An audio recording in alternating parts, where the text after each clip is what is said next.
এই ইনস্টিটিউটের সমস্ত টিচার ম্যাডাম সবাইকে আমার প্রাথমিক এবং আন্তরিক ধন্যবাদ জানাই। আজকে বলার জায়গায় এসে প্রথমে যেটুকু আমি বলতে চাই এডুকেশন রিলেটেড, আসলে একটু আমি আশা করছিলাম আরও হয়তো একটু ছাত্রছাত্রীদের বেশি পাবো, যাই হোক অসুবিধে নেই। একটা খুব বিএড এমএড ক্লাসের একটা ভালো জায়গা টপিক আছে, একটা জিন ইন্টারাকশন, এনভায়রনমেন্ট জিন ইন্টারাকশন, এই জায়গাটায় সেটার একটু ফিলোজফিক্যাল জায়গা বা দার্শনিক দৃষ্টিভঙ্গির দিকে আমি যাব। শুরুটা একটু করি আমি এইভাবেই। আমরা যে সমস্ত কাজগুলো করি প্রত্যেকটা আমাদের একটা চাহিদার উপরে নির্ভর করে। প্রত্যেকটা আমার ভেতর থেকে একটা তাগিদ, একটা জেদ, এরকম একটা জায়গা থেকে আমরা কোনো কাজটা সহজভাবে সুষ্ঠুভাবে সম্পন্ন করার চেষ্টা করি। এটা বেসিক্যালি আমরা যখন বাইরে থেকে দেখি আচরণের বহিঃপ্রকাশ হিসাবে সাইকোলজিক্যালি সেই জায়গাটাকে আমরা ধরার চেষ্টা করি, কিন্তু অ্যাকচুয়াল আসে কোথা থেকে? ভেতর থেকে যে জায়গাটা আসে, অ্যাকর্ডিং ম্যাসলো আপনারা জানেন খুব ভালো করে যে হায়ারার্কি ম্যাসলোর যে থিওরি অনুযায়ী এই যে ভেতরের তাগিদটা, যে নিডসটা তৈরি হয় এবং সেটাকে যে ফুলফিল করতে যাওয়ার যে জায়গা, নিডসটাকে ফুলফিলমেন্টের জায়গায় নিয়ে যাওয়ার জন্যে পেছনে আমাদের কেউ না কেউ একটা প্রেরণা বা অনুপ্রেরণা দিয়ে থাকে, যেটা আমরা সবসময় ডিপেন্ডস আপন জিনের উপরে আমরা নির্ভর করি, যেটা বায়োলজিক্যাল স্ট্রাকচার, একটা হিউম্যান বিংয়ের নেচার। তার সাথে একটু বলি, হিউম্যান বিং আমাদের যে মানব শরীর, যে লিভিং থিঙ্কিং, আমরা লিভিং যে সিস্টেমের মধ্যে থাকি, বেসিক্যালি একটা বায়োমলিকুলার অ্যাক্টিভিটিস। আমরা যে ফাংশনগুলো ড্র করি, যে আচরণের যে বহিঃপ্রকাশ ঘটে, অ্যাকচুয়ালি তার ভেতরে পেছনে যে জায়গাটা থাকে, সেটা যেমন একটা গাছ মাটি থেকে জল নেয়, জাইলের ফ্রেম দিয়ে পাতায় পৌঁছে দেয়, সেখানে খাবার তৈরি হয়, সেটা আবার রিভার্স করে গাছটা কি তার নিজস্ব জায়গাটা কমপ্লিট করার পর এক্সেস জায়গাটা এনভায়রনমেন্টকে দিয়ে দেয়, পরিবেশকে দিয়ে দেয়। ঠিক হিউম্যান বিংয়ের যে নেচার, আমাদের যে জায়গায় বায়োমলিকুলার অ্যাক্টিভিটি, সেখানে এরকম যদি চারটে জায়গা আমরা দেখি, বডি, মাইন্ড, সোল আর কনসাসনেস। আচরণের বহিঃপ্রকাশে যে জায়গাটা বলছি, একটা মানুষ বেঁচে আছে, একটা মানুষ বেঁচে নেই। একটা মানুষের আচরণের দৃষ্টিভঙ্গি প্রকাশ পাচ্ছে, একটা পাচ্ছে না। এরকম একটা জায়গায় থেকে আমরা বলছি কনসাসনেসের জায়গাটা যখন সে লিভিংয়ের জায়গাটার মধ্যে কি আছে, একটা শরীর, একটা কি এই যে বায়োমলিকুলার অ্যাক্টিভিটি যে জায়গাটা বলছি, সেটা একটা শরীর, একটা স্ট্রাকচার একটা ধরে আছে, যে মেল ফিমেল, যেই মেল ফিমেলনেস যাই ধরি আমি, সেটা কি একটা অ্যাক্টিভিটিস কাজ করছে, তার ভেতরে কিছু অর্গান সিস্টেম কাজ করছে, সেগুলো কি করছে, একটা চিন্তা ভাবনার জায়গায় যাচ্ছে। যে অ্যাটকিনসন সিজন আমরা জানি, মডেলের যে একটা রূপ আছে, যেখানে যেখানে আমরা ভুলে যাওয়া আমাদের মেমোরাইজেশন প্রসেস চলে, আমরা যে চিন্তা করি তার একটা বহিঃপ্রকাশ ঘটে। কিন্তু এই যে চিন্তার জায়গাটা কাজ করে কীভাবে, সেটা প্রথমে আমরা কি সাধারণ স্তরের কোনো চিন্তা ভাবনার নলেজ, যেটাকে বলছি প্রাথমিক নলেজ, সেই নলেজটা গ্যাদার করি। গ্যাদার করার পর কী হয়, মেমোরাইজেশন প্রসেস হয়। অর্থাৎ আমার যে নিজস্ব যে বডিটা, যে মাইন্ডটাকে ধরে আছে, যে সোলটাকে ধরে আছে, যে আমি অ্যাক্টিভিটিসটা ড্র করছি, সেটাকে এক্সটার্নাল সোর্স থেকে কিছু চিন্তাভাবনা নিচ্ছে, তারপরে কী করছি, আমি আমার চিন্তাভাবনার সাথে সেটাকে মেশাচ্ছি, মেশানোর পরে একটা ভালো চিন্তা কিংবা খারাপ চিন্তা সেটা প্রকাশ করছে। এটা টাইমের সাথে, মনের সাথে একটা সম্পর্ক আছে। আমি সব সময় ভালো চিন্তা করছি, এটা নাও হতে পারে। সময়ের সাথে এই যে মনের যে চিন্তাভাবনা, সেটা আমাকে কি করে, আমার কি দার্শনিক চিন্তা ভাবনাটাকে প্রভাবিত করে। এই দার্শনিক চিন্তা ভাবনার জায়গাটা কি, যে কোনো একজন মানুষ, প্রত্যেকে আমরা ফিজিক্যালি স্ট্রং, একজনের থেকে আরেকজন আলাদা তখনই হয়ে যায় এই যে চিন্তা ভাবনাটা কি হয়, একটা চিন্তা ভাবনা এই যে এক্সটার্নাল সোর্স থেকে প্রাথমিক নলেজটা, প্রাইমারি নলেজটা নিলাম, সেই নলেজটার সঙ্গে যতক্ষণ না এই প্রজ্ঞা, যেটাকে আমরা বলছি বিশেষ জ্ঞান, যেটাকে বলি একটা সময় ব্রহ্মজ্ঞান, এই ব্রহ্মজ্ঞানের জায়গায় যতক্ষণ না আমরা যাচ্ছি, ততক্ষণ কিন্তু আমাদের যে চিন্তার যে বহিঃপ্রকাশ, আমাদের যে চিন্তার জায়গা, বিবেকানন্দের রাজযোগে আছে। অ্যাকচুয়ালি রাজযোগটা কি, রাজ্য রাজার কাছে আমি সাধনার মাধ্যমে রাজার কাছে পৌঁছানো। রাজাকে আমরা যদি ধরে নিই প্রজা, তাহলে রাজাকে, রাজা যদি আমি এরকম জায়গায় যেতে চাই যে সুপ্রিম পাওয়ার গড, আমরা যাদের উপাসনা করি, তিনি যদি হচ্ছে সুপ্রিম পাওয়ার হন, তাহলে আমরা যদি প্রজা হই, আমরা হচ্ছে রাজার পাঠ, তাহলে আমাদের মধ্যে সেই একই প্রবণতা থাকবে। তাহলে ছোট ছোট কি বলে এই যে প্রজার হচ্ছে মানসিকতা, রাজার হচ্ছে চিন্তা ভাবনার সাথে যখন মিশে যাবে, তখনই কিন্তু আমরা কি করতে পারবো, ওই রাজার কাজে যেতে পারবো। অর্থাৎ আমাদের চিন্তা ভাবনা, চিন্তা শক্তিটা যতক্ষণ না হচ্ছে বৃহৎ চিন্তার মধ্যে ঢুকবে, সেই জ্ঞানটা, যে জ্ঞানটার কথা আমরা বলছি ব্রহ্মজ্ঞান, ততক্ষণ কিন্তু আমাদের কি মুক্তির জায়গাটা নেই। মুক্তি দ্যাট মিনস এই যে ভালো চিন্তা, ভালো জায়গা, এটা করছি আমরা পুরো শরীরটাকে একটা সময় অস্বীকার করব কখন, আর যতক্ষণ এই যে স্থূল সূক্ষ্ম এই যে কোনো কাজের মধ্যে আমরা যে সম্পূর্ণভাবে নিয়োজিত হতে পারি না, তার কারণ হচ্ছে এই জায়গাটা। অর্থাৎ সেই জায়গাটা শেখার মধ্যে বা জানার মধ্যে সেই জায়গাটা একটা গ্যাপ থেকে থাকে। যাই হোক, স্যারের অনেকটা জায়গা জুড়ে, পেডাগোজিক্যাল হচ্ছে জায়গা জুড়ে স্যারের বলার জায়গা আছে অনেকটা। আমি এইটুকুর মধ্যে সীমাবদ্ধ রাখছি। সবাইকে ধন্যবাদ। হ্যাঁ, স্যার এবার শুরু করবেন। A rabbit or a duck? If we look left,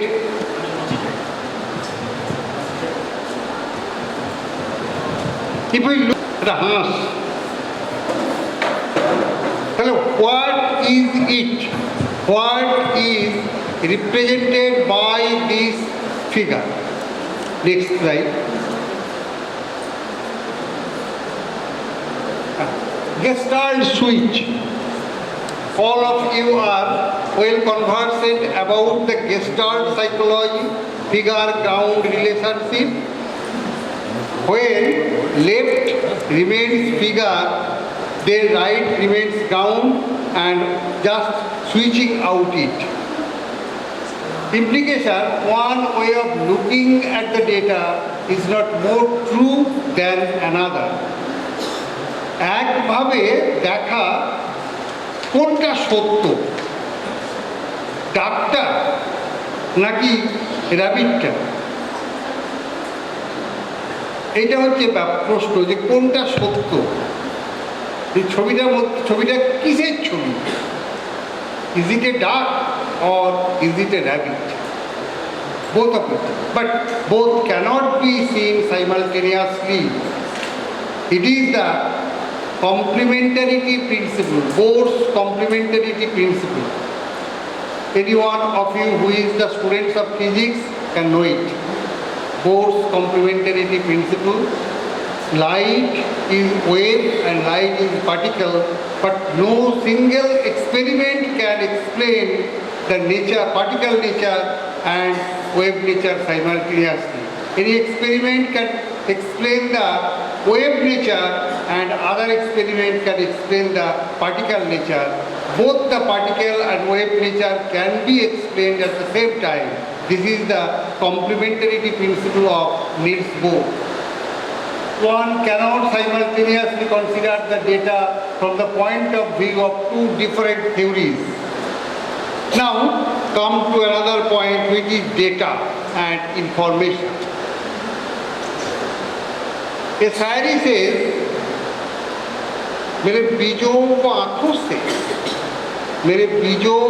आंखों से गिरे हैं चंद कतोरे, वो समझ सके तो आंसू, ना समझ सके तो पानी।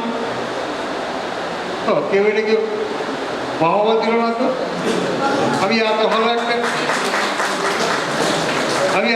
একটা শায়রি বললাম, मेरे बीजों को आंखों से गिरे हैं चंद कतोरे, वो समझ सके तो आंसू, ना समझ सके तो पानी।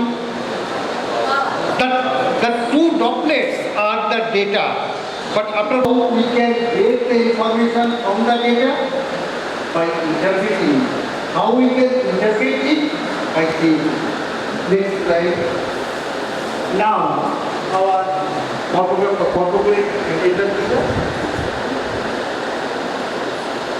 Now let us come to our present topic, ethics and literacy issues, teaching to empower through critical pedagogy.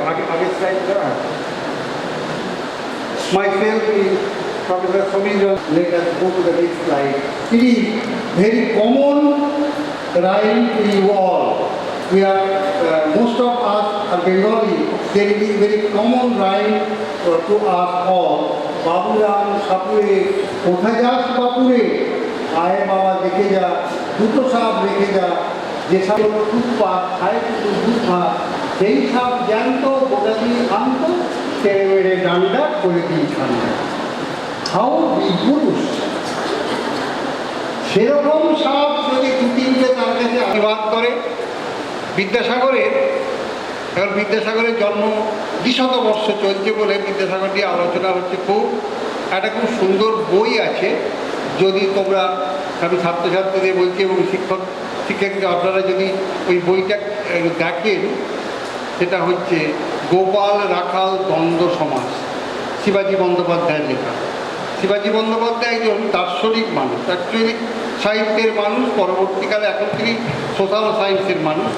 তিনি বলছেন যে গোপাল রাখাল দ্বন্দ্ব সমাসের অনেক শিশু সাহিত্য নিয়ে আলোচনা করেছেন, কিন্তু সেখানে এক জায়গায় বলছেন যে আমরা অ্যাকচুয়ালি গোপালকেই চাই, রাখালকে চাই না।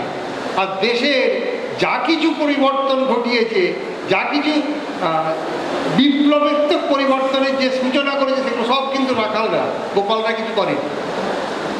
গোপাল বড় সুবোধ বালক, সে আমার ডান্ডার নিচে খুব মাথা নিচু করে থাকে, সে সব ফুসফাসও করে না, ঢুসঢাসও করে না। এরা কিন্তু সমাজ পরিবর্তনে খুব বেশি অংশগ্রহণ করেনি, রাখালরাই সমাজ পরিবর্তনে বেশি অংশগ্রহণ করেছে।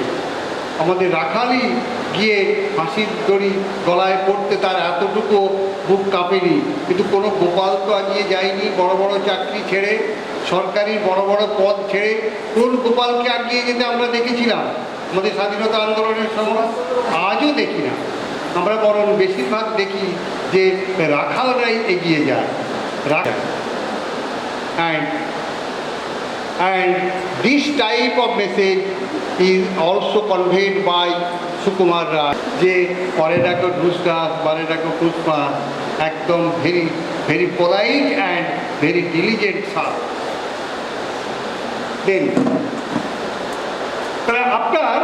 after reading the poetry,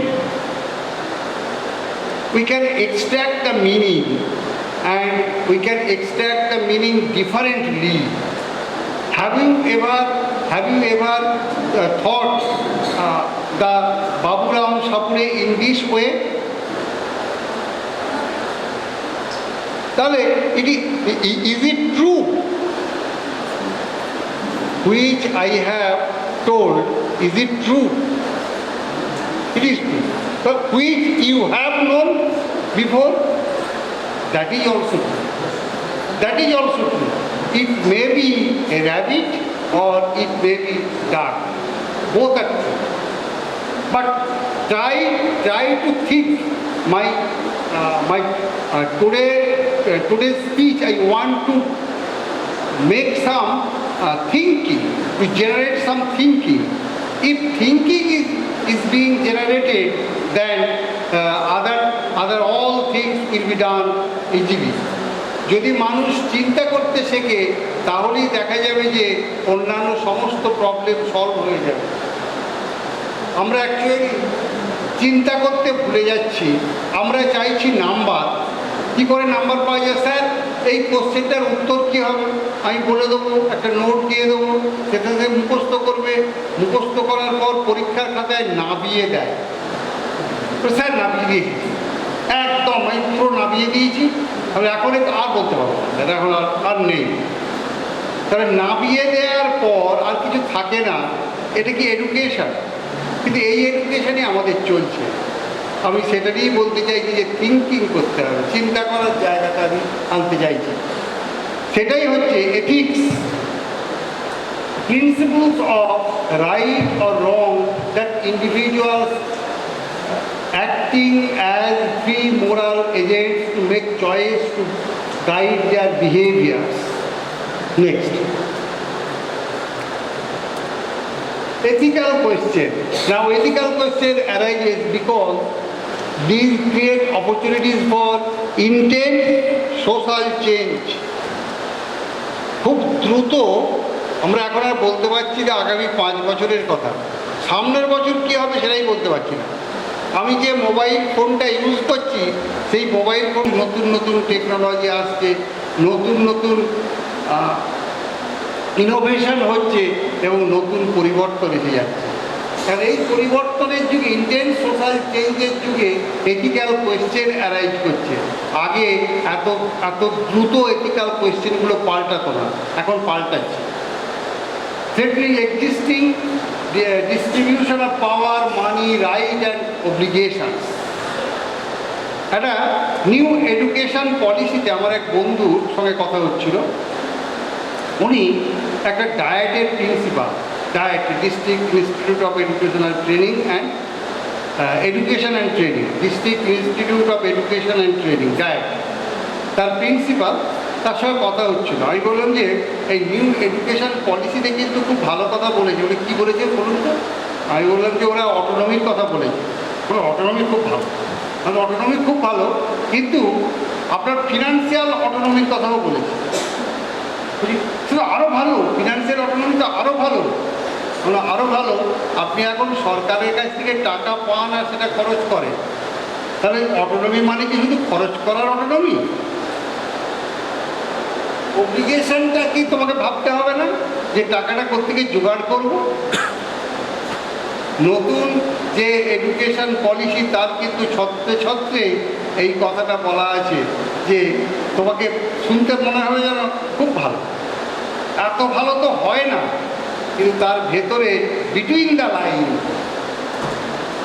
not within the line but between the line, something is written between the line, যে তোমার ফিনান্সিয়াল অটোনমি আছে খুব ভালো, কিন্তু শুধু খরচ করার নয়, financial autonomy to procure fund also. এটা একটা, এই যে একটা প্রতিষ্ঠান, এরা কিন্তু জানে যে আমাদের ফান্ড জেনারেট করতে হবে এবং সেই ফান্ড জেনারেট করে আমাকে খরচ করতে হবে। কিন্তু ডায়েটের প্রিন্সিপাল কি জানেন? যে তার টাকা আসবে সরকারের ঘর থেকে আর খরচ করতে হবে।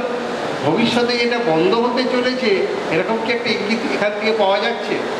যখন ফিনান্সিয়াল অটোনমির কথা বলছে, অব্লিগেশনের প্রশ্ন যখন উঠছে, তখন কি একটা প্রচ্ছন্নভাবে বলা হচ্ছে যে এরপরে তোমাকে টাকাটাও জোগাড় করতে হবে, খরচ করার অধিকার তোমার যেমন আছে, টাকা জোগাড় করারও অব্লিগেশন তোমার থাকবে। Next, social, ethical, social, political issue. যেন লিটারেসি, আমি এখানে একটা ব্রডে যেন একটা ঢিল ছুঁড়ে দেওয়া হয়। So rocks dropped in pond, creating ripples of new situations not covered by the old rules. When a drop, when a stone is thrown in the calm pond, then ripples will be generated, and that ripple cannot be countered by the previous knowledge. In the calm society, if some new thinking is put, then the question will arise and the answer of those questions are not readily made. এমন এমন question করতে আরম্ভ করবে যে কোয়েশ্চেনগুলো এর আগে ওঠেনি। তাহলে শিক্ষা কতগুলো কাগজে পড়া, মুখস্থ, কোশ্চেন মুখস্থ করা আর নাম্বার পাওয়াকে যদি না ভাবি, তাহলে আমরা যদি ভাবি যে মানুষ শিক্ষিত হলে চিন্তা করবে, শিক্ষিত মানুষের মধ্যে একটা সমাজে তারা রিপল তৈরি করবে, আলোড়ন তৈরি করবে, তাহলে সেই আলোড়নটা নতুন কিছু শিখলে সেই আলোড়নটা এমন হবে যে আলোড়নটা পূর্বের কোনো টেকনোলজি বা টেকনিক দ্বারা আমরা সমাধান করতে পারবো না। ব্যাপারটা বোঝা যাচ্ছে? নেক্সট, পরের স্লাইডটা, এবং ডিউ প্রসেসের কোয়েশ্চেন থাকে। দেন ethical analysis. Next,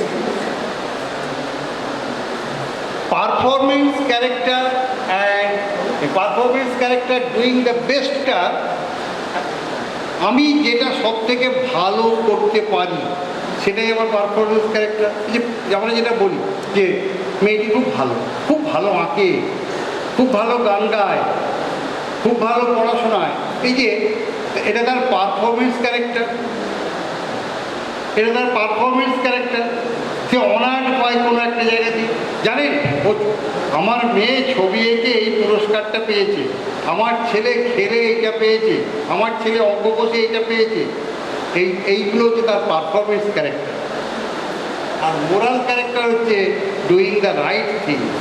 আমার ছেলে উচিত কাজ করেছে।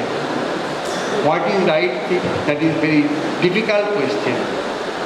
আমার এখানে একটা গল্প মনে পড়ে গেল। গল্প মানে ঘটনা। আমি থাকি, কি সমস্যা আছে হচ্ছে? আমি থাকি, আচ্ছা বাংলায় বলবো না বাংলিজিতে কোনটা বললে সুবিধা হয়? বাংলিজিতে, ঠিক আছে। আমি থাকি পুরুলিয়া। আমার বাড়ি থেকে বলছে, স্যার আপনি 5 মিনিট পরে আসুন। তার মানে তার দোকানের সামনে একটা ছাগল বাঁধা আছে, 5 মিনিট পরে আসুন। 5 মিনিট পরে যখন তাহলে আমরা নেপালদার দোকান থেকে একটু চা কিনে নিই, চা পাতা কিনে নেপালদার দোকান থেকে চা পাতা কিনে নিয়ে যখন সেখানে গেলাম, তখন দেখলাম সেই ছাগলটি মাংসে পরিণত হয়ে গেছে। আচ্ছা, এই যে যদি আমি আরও আধ ঘন্টা পরে যেতাম, তাহলে ছাগলটা আরও আধ ঘন্টা বেঁচে থাকতে পারত। আর যদি আমি আরও আধ ঘন্টা আগে যেতাম, তাহলে ওর যে জীবনটা বেঁচে থাকা বা মরে যাওয়া, এটা কার উপর নির্ভর করছে?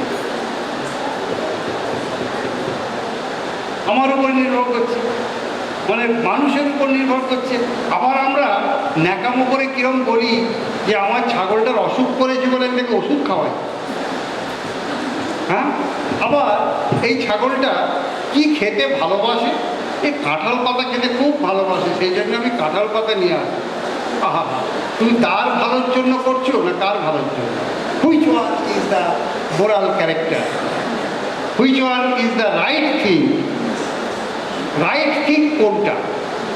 আমরা যদি পারফরমেন্স ক্যারেক্টার বলি সেটা খুব সোজা, বাট যখন মোরাল ক্যারেক্টারের কথা বলবো তখন কিন্তু ভেরি ডিফিকাল্ট কোয়েশ্চেন অ্যারাইজেস। আমি আর এই ডিফিকাল্টির মধ্যে যেতে চাইছি না, এটা সবাই চিন্তার মধ্যে আমি রাখতে চাই। নেক্সট,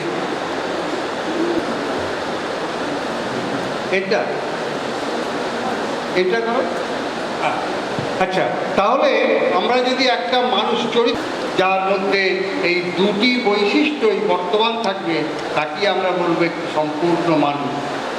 বিদ্যাসাগর সম্পর্কে মনে পড়ছে, 38 বছর বয়সে তিনি চাকরি ছেড়ে দিয়েছিলেন, আর চাকরি করেননি। ইংরেজ আমলের অধ্যক্ষের চাকরি, সংস্কৃত কলেজের অধ্যক্ষের চাকরি ছেড়ে দিয়ে চলে এলেন, বলে আর আমি চাকরি করি। কি মোরাল ক্যারেক্টার, কি পারফরমেন্স ক্যারেক্টার! তবে তখন যখন এই চাকরি নেই, চাকরি ছেড়ে দিলেন, তখন তার খরচের বহর শেষ নেই। অনেক স্কুল তৈরি করে ফেলেছেন, নারী শিক্ষার জন্য স্কুল তৈরি করেছেন, তাদের বেতন দিতে হবে, ওসব চিন্তা নেই। কেন না, ওর গোলামি আমি করবো। কি দৃঢ় ঋজুতা এরকম একটা মানুষ। তারপর পরের স্লাইডে যাও। এইটা এই ধারে, এইটা একদম ধারে। যদি এরকম একটি কমপ্লিট ম্যান তৈরি হয়, চরিত্রবান মানুষ বললে আমরা কি বলবো? যে যার performance character and moral character both are very high quality. তো কোয়ান্টিটেটিভ নয়, কোয়ালিটেটিভ, হাই কোয়ালিটি। তাহলে তাকে যদি এম্পাওয়ার্ড করতে হয়, সেই মানুষগুলো খুব দরকার, এবং সেই মানুষগুলোর ক্ষমতা বৃদ্ধিও দরকার। সেই ক্ষমতা বৃদ্ধি করার জন্য আমরা যেটা চাইছি সেটা হচ্ছে capability pedagogy. Which one is capability? এই ধারে, হ্যাঁ,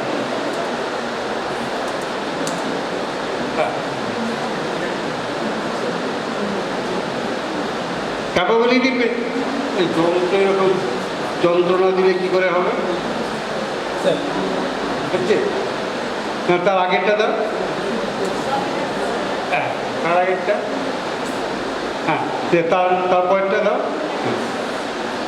অ্যাকচুয়ালি ক্যাপাবিলিটি পেডাগজির কথা বলেছেন আমাদের একদম ঘরের মানুষ অমর্ত্য সেন।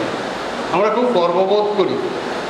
আর আমরা বাঙালি হয়ে বড্ড বেশি নেগেটিভ থিঙ্কিং করি, এটা হচ্ছে আমাদের একটা বৈশিষ্ট্য। আমরা তার কটা বিয়ে হয়েছিল, কাকে বিয়ে করেছিল, ডিভোর্স করেছিল কি করেনি ইত্যাদি ব্যাপারগুলো নিয়ে আমরা বড্ড বেশি মাথা ঘামাই। কিন্তু আমরা কখনো তিনি কি আবিষ্কার করেছেন, তিনি কি বলেছেন, আবার আমরা এটা নিয়েও মাথা ঘামাই সেটা নোবেল পুরস্কার না নোবেল পুরস্কারের মতো নাকি ইত্যাদি নিয়ে। কিন্তু সেই মানুষটাকে, যে মানুষটাকে সারা পৃথিবীর লোক গণ্য করছে, সারা পৃথিবীর লোক তার তত্ত্বকে, তার তথ্যকে পড়ে ধন্য করছে, আমরা তখন কি করছি? তার ব্যক্তিগত কেচ্ছাগুলোকে খুঁজে বার করছি। কি আমরা কি অদ্ভুত একটা মোরাল ক্যারেক্টারের মানুষ। মানে we are the Bengali, very very typical type of moral characteristics. আমরা কখনো পড়তে জানতে চাইনি যে অমর্ত্য সেন কি বলেছেন।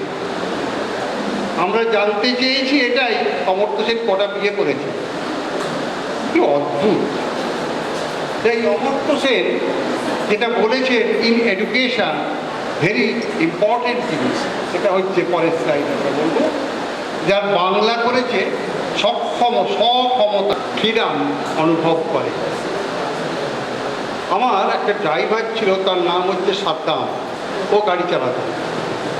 একদিন আমাকে এখান থেকে আমার কল্যাণীর বাড়ি থেকে আমাকে নিয়ে গেছে আমার পুরুলিয়ার বাড়িতে। নিয়ে গিয়ে আমাকে বলল যে স্যার আমার বেতনটা বাড়াতে হবে। আমি বললাম বাবা এত তো বাড়াতে পারবো না। ঠিক আছে, আমি তাহলে কাল থেকে আসবো। তাহলে সে এইটা বলতে পারলো কেন?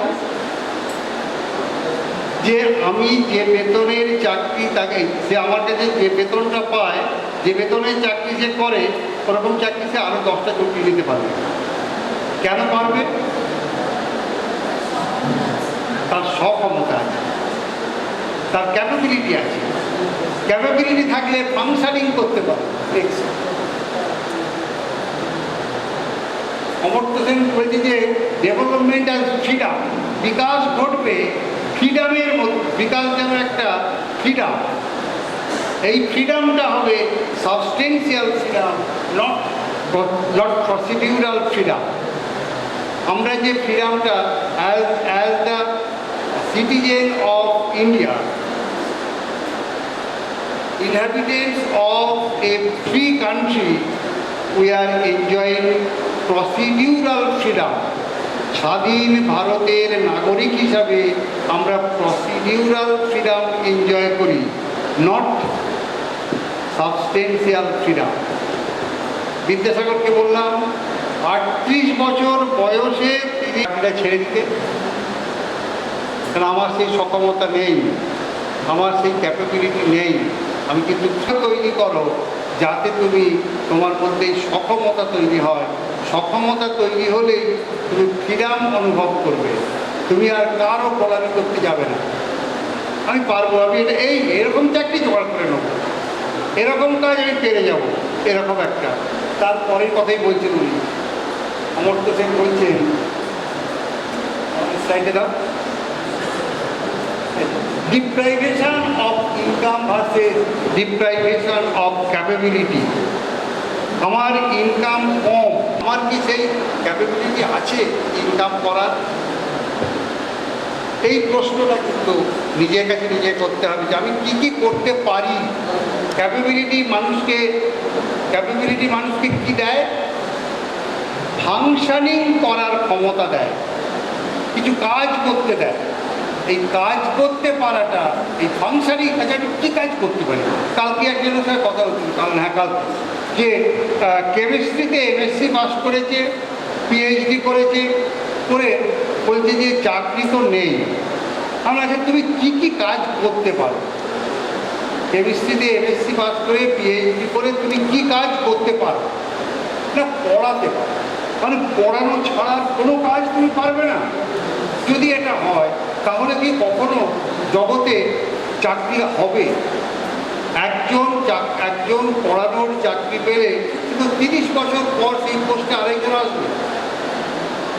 তাহলে ওই কাজটা ছাড়া তুমি আর কোনো কাজ জানো না, এমন কি বিজ্ঞান হতে পারে? এই জায়গাগুলোকে ভাবতে হবে যে আর কি কাজ আমি করতে পারি।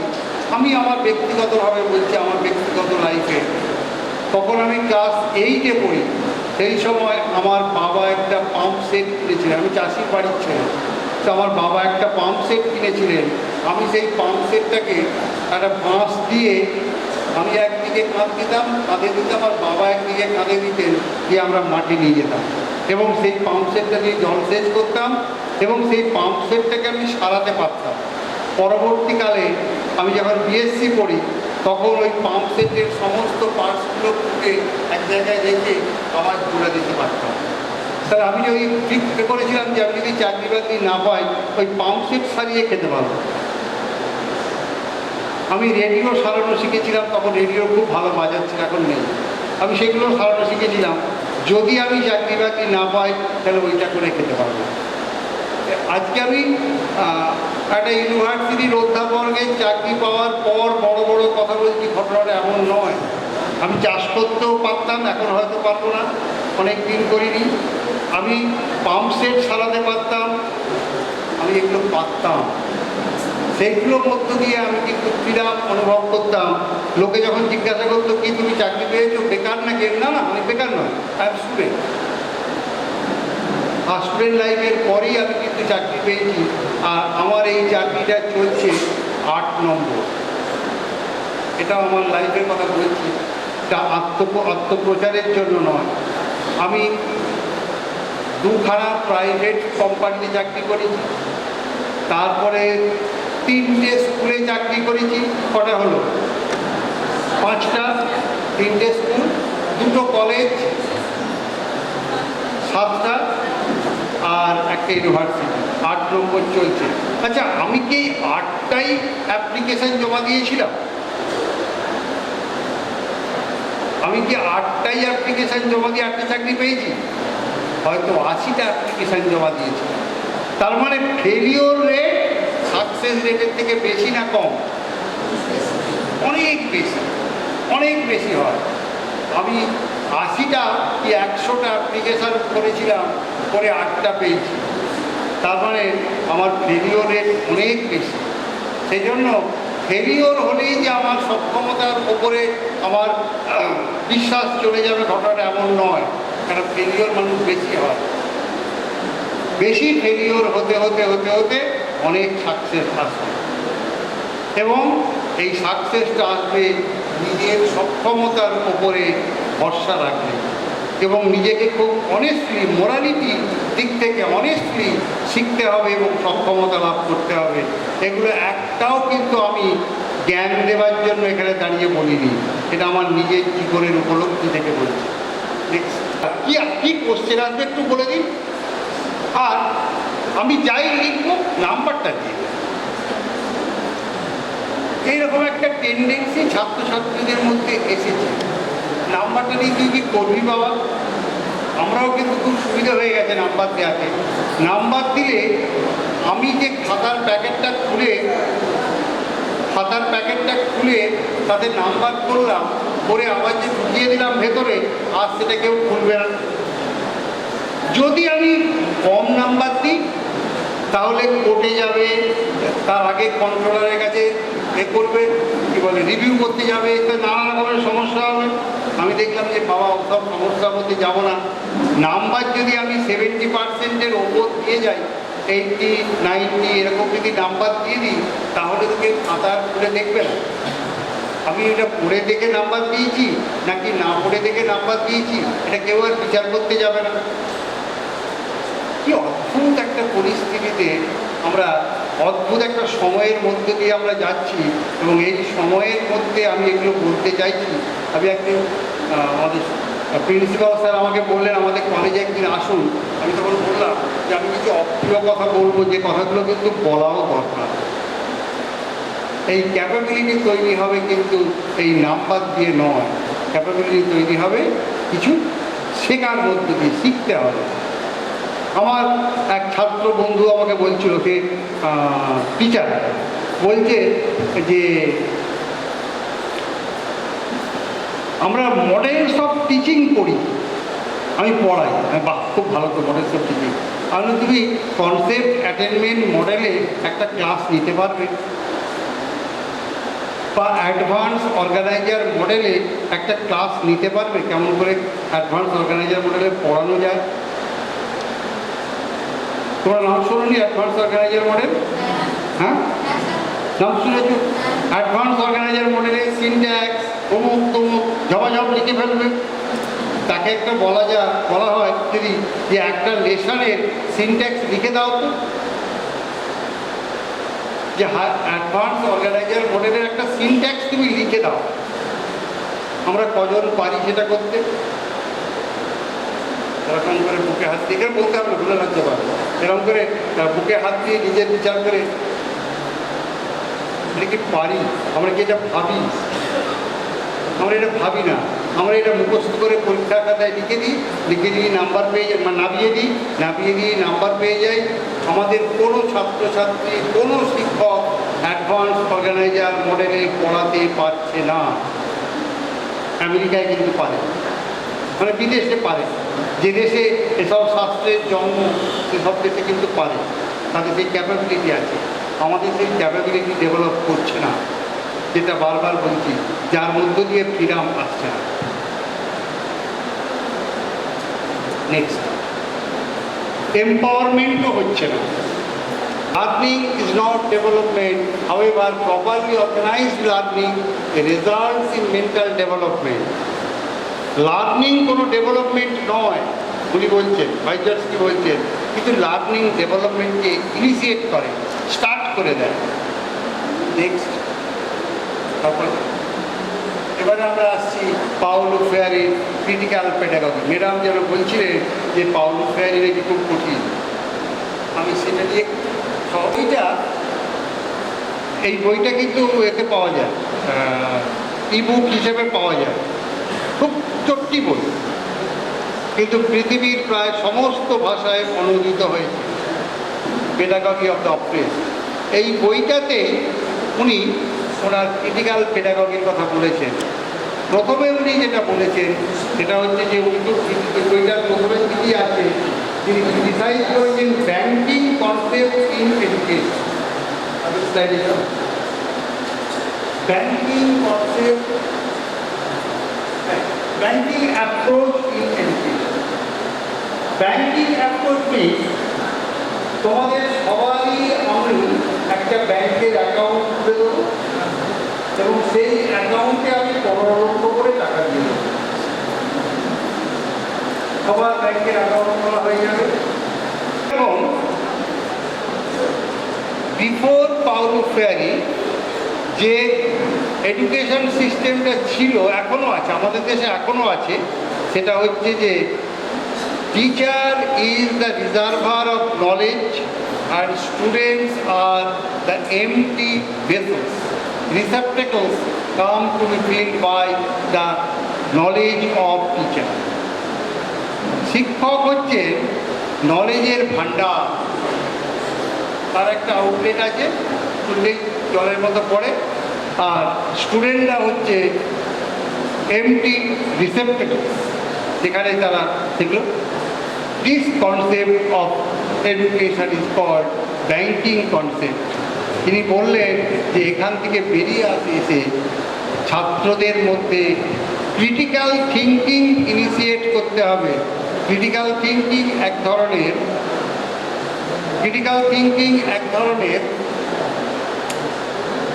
Creative thinking, divergent thinking. এগুলো নিয়ে বিস্তৃত আর আলোচনা করতে যাব না, করলে 1:30 বেজে গেছে, শুষ্ক ধোলাই হয়ে যাবে। শুধুমাত্র তারপরে তারপরে তারপরে এরপর আমরা আবার সুকুমার রায়ে ফিরে এলাম। কল করেছেন আজব রকম চণ্ডীদাসের খুড়ো। সবাই শুনে সাবাস বলে, পাড়ার ছেলে বুড়ো।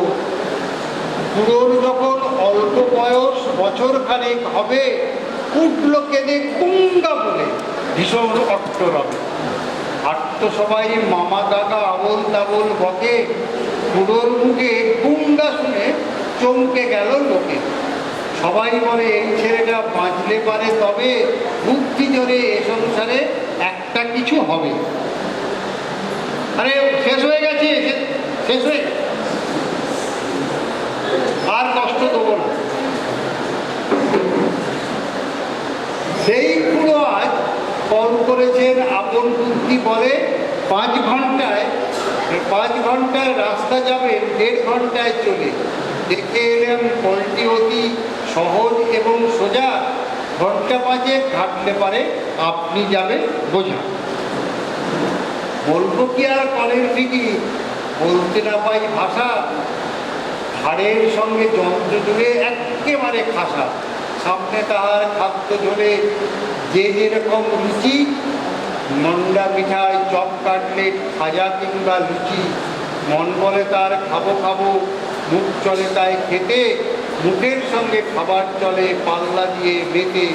এমনি করে লোভের টানে খাবার পানে চেয়ে, উৎসাহেতে হুঁশ পাবে না, চলবে কেবল ধেয়ে। হেসে খেলে 10 জন চলবে বিনা কেসে, খাবার গন্ধে পাগল হয়ে জিভের জলে ভেসে। সবাই বলে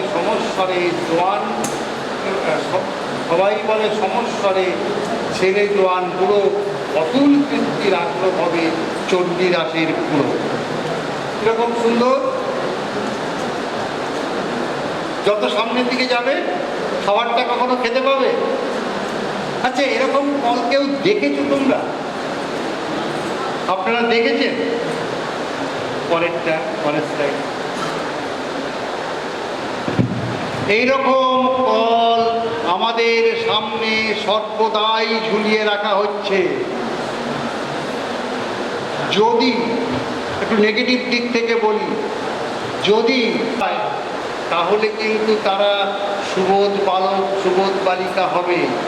তারা একদম আমার সেই বাবুরাম ঠাকুরের কাছে যে সাপের ফরমাস দেওয়া হয়েছে সেই রকম সাপে পরিণত হয়ে যাবে। তাই মাধ্যমিক পাস করে যাবে, যা এমনভাবে মাধ্যমিকের পরীক্ষা তার পদ্ধতি তার যেমন আছে, সেটা যারা যারা পরীক্ষা দেয় তারা স্টার পায়, হাই বেঞ্চগুলো 1st ডিভিশন পায়, লো বেঞ্চগুলো 2nd ডিভিশন পায়, মাস্টারগুলো ফেল করে, কেননা মাস্টারগুলো তো স্কুলে থেকে যায়। উচ্চ মাধ্যমিক আরও সোজা, উচ্চ মাধ্যমিকের 80% মিনিমাম পায়, বিশেষ করে আর্টসে। উচ্চ মাধ্যমিকের সায়েন্সের থেকে আর্টস আরও সোজা। আমরা যখন পড়তাম তখন জানতাম যে আর্টস শক্ত, সায়েন্স সোজা। এই সায়েন্সের নাম্বার বেশি ওঠে, আর্টসের নাম্বার কম ওঠে। এখন যা অবস্থা হয়েছে, কোনটাতে বেশি নাম্বার ওঠে? আর্টসে না সায়েন্সে? এখন আর্টসে। কেন না, তার প্রায় 30%। ওই যে প্রজেক্ট আর ওই অবজেক্টিভ এসব নিয়ে যা আছে, তাদের নাম্বার প্রচুর ভালো হবে। এরপর এদের মধ্যে একটা উৎসাহ এলো, অনার্সে ভর্তি হয়ে গেল। অনার্সে টিচার থাক বা না থাক, কলেজে অনার্স খুলে দেওয়া হচ্ছে, সেখানে ভর্তি হতে পারবে। অনার্সে ভর্তি হয়েই দেখা যাচ্ছে এখন আবার যে অবস্থা হয়েছে CBCS এর ফলে, যে 1st ক্লাসের নিচে কেউ নাম্বার পায় না। সে ইংরেজিতেই হোক, আর বাংলাতেই হোক, আর ফিজিক্সেই হোক, সবাই 1st ক্লাস পেয়ে গেল। 1st ক্লাস পেয়ে গেলেই ইউনিভার্সিটিতে অ্যাডমিশন পেয়ে গেল। ইউনিভার্সিটিতে অ্যাডমিশন না পেলে ডিস্টেন্স আছে, কোনো চিন্তা নেই। হ্যাঁ, তারপরে সেখানে পড়লো। তারপরে বিএড 2 বছর। সমস্ত হিসেব করে দেখতে গেলে মোট ক বছর লাগবে? 25 থেকে 26 বছর বয়স হয়ে যাবে। আবার 2 বছরের MA। তোমাকে বলছে যে বিএডটা যদি করো তাহলেই তোমার উমুকটা হবে। আচ্ছা, তা তো হলো না। ঠিক আছে, হলো না, তাহলে MA-টা করে নাও, তাহলে উমুকটা হবে। সেটা কি কল নয়? যেভাবে আমাদের সামনে একটা করে প্রলোভন ঝুলিয়ে দেওয়া হচ্ছে, সেটা কি কুড়োরকল নয়? আমি যদি ভোটে জিততে পারি তাহলে এই টাকা অমুক জায়গা থেকে নিয়ে এসে তোমাদের অমুক দিয়ে দেবো, এটা কুড়োরকল নয়? তাহলে পাউলো ফেয়ারি বলছেন যে ক্রিটিক্যাল থিঙ্কিং করতে হবে। তাহলে তুমি কেন অপ্রেসড সেটা যদি তুমি নিজে আবিষ্কার করতে পারো, তবেই তার এগেইনস্টে তুমি কথা বলতে পারবে। At first try to understand the cause of operation, what is the cause of your operation. And Amartya Sen বলছেন যে is it the poverty of money or it is the scarcity of সক্ষমতা বা ক্যাপাবিলিটি। আমি আশা করব যে সবাইয়ের মধ্যে এরকম একটা চিন্তা ডেভেলপ করবে, ক্রিটিক্যালি থিঙ্ক করতে শুরু করবে এবং মানুষ ক্যাপেবল হয়ে উঠবে। এই বলে আমার বক্তব্য শেষ করছি। আমাকে এতক্ষণ ধরে সহ্য করার জন্য ধন্যবাদ জানাচ্ছি। এখানে চারিদিকে পুজোর আমেজ বোধহয় এখনও কেটে ওঠেনি, যার ফলে ছাত্রছাত্রীদের সমাগম কম। কিন্তু স্বল্প সময়ের মধ্যে আমার প্রিন্সিপাল একটি সেমিনারের ব্যবস্থা করে ফেলেছে। সেখানে উপস্থিত যে ডিগনিটারিজরা এসছেন, প্রফেসর সমীর রঞ্জন বাবু এবং প্রফেসর সমীর বাবু, সোমনাথ বাবু, আমি খুবই আনন্দিত এবং কৃতজ্ঞ, কারণ স্বল্প সময়ের মধ্যে ওনারা প্রিন্সিপালের আহ্বানকে মর্যাদা দিয়ে এখানে সঠিক সময়ে উপস্থিত হয়েছেন। আর আমাদের এই সমাজ যে পরিবর্তনের সাথে সাথে চলেছে, তাকে সঠিক জায়গায় সঠিক সময়ে পৌঁছে দেওয়ার কাণ্ডারি যারা, তারা হচ্ছেন বর্তমান শিক্ষক এবং শিক্ষিকা এবং আগামী প্রজন্মের শিক্ষক ও শিক্ষিকা। তাদের সমন্বয়ে আমাদের ভারতবর্ষ সঠিকভাবে সুসজ্জিত হবে, মানুষের মনের ভিতরে চেতনা শক্তির বিকাশ এনে দেবে। আমি এই আশায় সর্বদা আমার প্রিন্সিপালের যে কোনো সঠিক চিন্তাধারাকে আমি মর্যাদা দিই। আর আমার অনুভব যে আমাদের প্রিন্সিপাল ডক্টর সোহাইল এবং তার সমগ্র টিম, মানে অন্যান্য শিক্ষক শিক্ষিকাদের সমন্বয়ে আমরা ভারতবর্ষের কৃতি ছাত্রছাত্রী এবং আগামী দিনের সঠিক শিক্ষক এবং শিক্ষিকা আমাদের কলেজ থেকেই তৈরি হবে।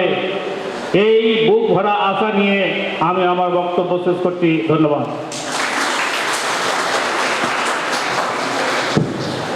Good afternoon, everybody.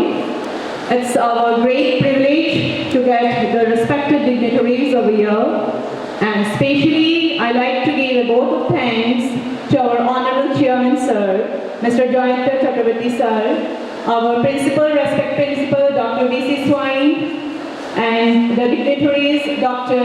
Samiranjan Adhikari and Dr. Somnath Das.